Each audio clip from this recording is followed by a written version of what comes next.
Assalamualaikum dan salam sehati sejiwa. Bersama saya Ismail Adnan dalam Best 510 edisi 5 petang. Polis sedang memburu seorang remaja dipercayai mat rempit yang merempuh hingga membawa kematian seorang pegawai polis wanita pada sekatan jalan raya di Johor semalam.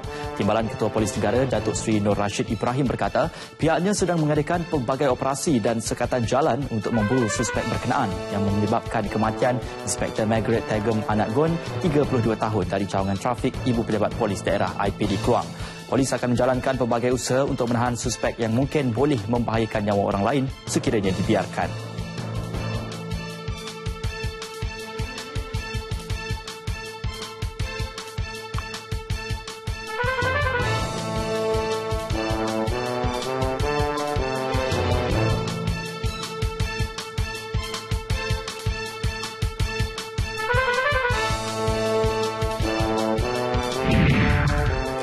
Dalam perkembangan lain, Datuk Seri Nur Rashid berkata polis tidak membenarkan penganjuran Perhimpunan Rakyat Bersatu yang dirancang diadakan pihak tertentu di Ibu Negara pada 16 September ini. Larangan itu bagi mengelak sebarang implikasi keselamatan yang mungkin akan tercetus sekiranya perhimpunan tersebut diteruskan.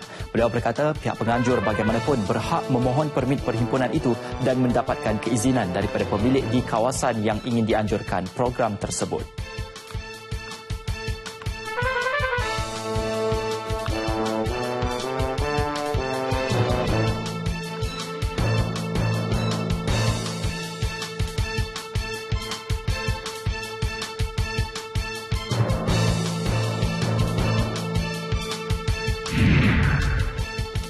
Jenayah dan serangan cyber dalam negara mencatatkan peningkatan ketara. 6,800 kes direkodkan sehingga 30 Julai tahun ini berbanding 5,069 kes dalam tempoh sama tahun lalu.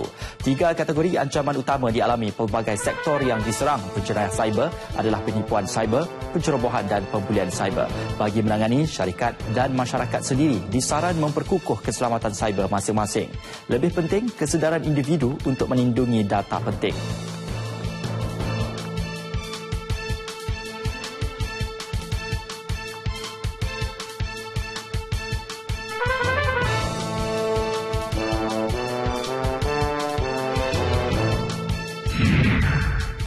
Kerajaan Negeri Kelantan diminta mengenal pasti dan mengesahkan status pemilikan tanah di kawasan yang terjejas banjir hujung tahun lepas dengan segera supaya pembinaan rumah baharu untuk penduduk yang terjejas dapat dilaksana. Sehingga kini terdapat lebih 700 kes melibatkan status pemilikan tanah yang didiami penduduk terjejas banjir yang menyukarkan proses pembinaan rumah baharu oleh Kerajaan Persekutuan.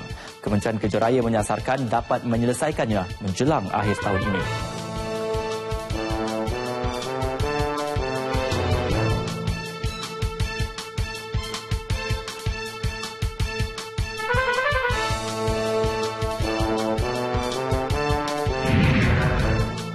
Jabatan Pendidikan Negeri Sabah berusaha memastikan calon UPSR di negeri itu tidak tercicir sekiranya mereka terlibat dalam bencana alam seperti banjir dan gempa bumi.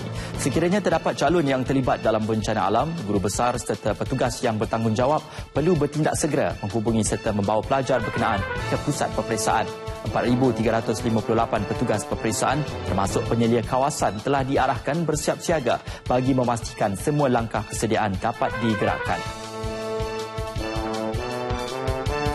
Sekian Best 510 edisi 5 petang. Banyak lagi perkembangan berita termasuk operasi mencari dan menyelamat tragedi Bot Karam serta kehilangan Anthony Kevin Morris dalam Nasional 5 selepas ini. Akan penyampaian oleh Muhammad Nur bersama anda selepas ini. Silakan.